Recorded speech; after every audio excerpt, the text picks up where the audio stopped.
Hey cookie lovers, my name is Ashley and I wanted to thank you so much for buying one of our DIY decorating kits. In this video, we will be going over a short tutorial on how to decorate your cookies. But before we begin, I wanted to show you how to set up your cookie workstation to make your cookie journey a little bit easier. If you're at home and you're wanting to follow along and bake your own cookies, please visit the link at the bottom of this YouTube video. There is a blog post in there and it tells you exactly what cutters I used, where I bought my cutters, and exactly what color I used to make the same exact colors in the decorating kit. To begin, let's look what we have in the box. Your kit should come with cookies, icing pouches, a couple extra piping bags, toothpicks, or if you have a Love and Baking scribe, you can use that too. And possibly your kit may have come with sprinkles. I highly recommend grabbing a baking sheet and lining it with a sheet of paper towels. Then set your cookies on top. This will help stop your cookies from moving around while decorating, as well as make it easier to move them when they're drying. Next, let's prep our icing pouches. Icing naturally separates over time. This doesn't mean it's bad. Simply massage the bag gently with your hands to remix the colors. If you have little ones helping you at home, I recommend doing this over a bowl in case they pop the bag. If this happens, your kit comes with extra bags. Just grab a cup, place a new bag inside the cup, fill it, and then tie it off. We now have to cut the tips of our icing pouches. Do not cut a giant hole at the top. This will make icing your cookies very difficult. Start small and cut a little bit of the tip and test it out. You want the icing to come out a little smaller than the end of a shoelace. If you make the hole too big, you can always use one of the extra piping bags and retry. Lastly, if your kit comes with sprinkles, open the pouches and place them in a small container for easy access. We've now prepped our workstation, but it's important to know what to do after our cookies are done. Your cookies will take 6 to 8 hours to fully dry.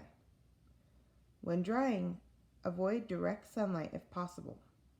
Once your cookies are dry, store them in an airtight container out of the sun until you're ready to eat them. Otherwise, they'll get hard. Your cookies do not require refrigeration. Now let's get frosting. The first step we are going to do is to outline our cookies. It's important to note that you do not want to drag your icing over the top of your cookies. You want to drop, lift, and drag your icing lightly over the edge. This will help you get a nice clean line.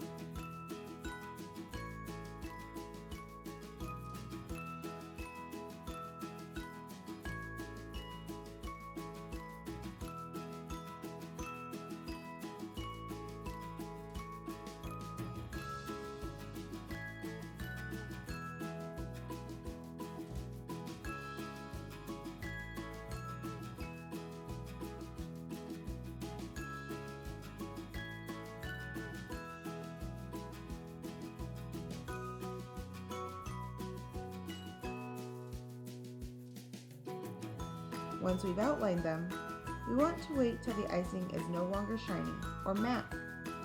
This means they've dried enough that the icing won't move when we flood them. This should only take a couple minutes.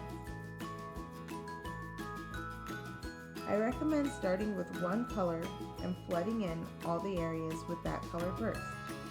You can use the toothpick or your L&B scribe to help you smooth out your icing and pop any air bubbles. Continue flooding your cookies, and while the icing is wet, you can add your sprinkles as desired.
Once you've flooded all your cookies, give them a couple minutes to turn matte again, and we're ready to add the final details.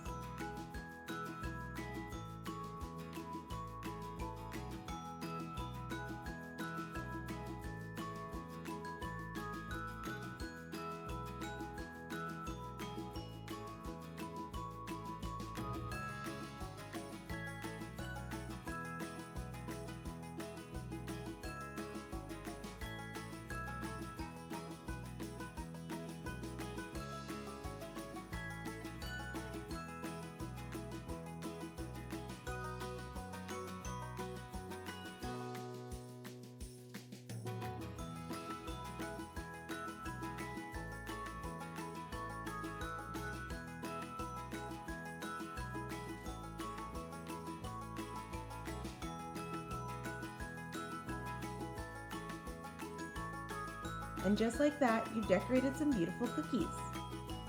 Please be sure to share some of your cookie making adventures on our Instagram and Facebook.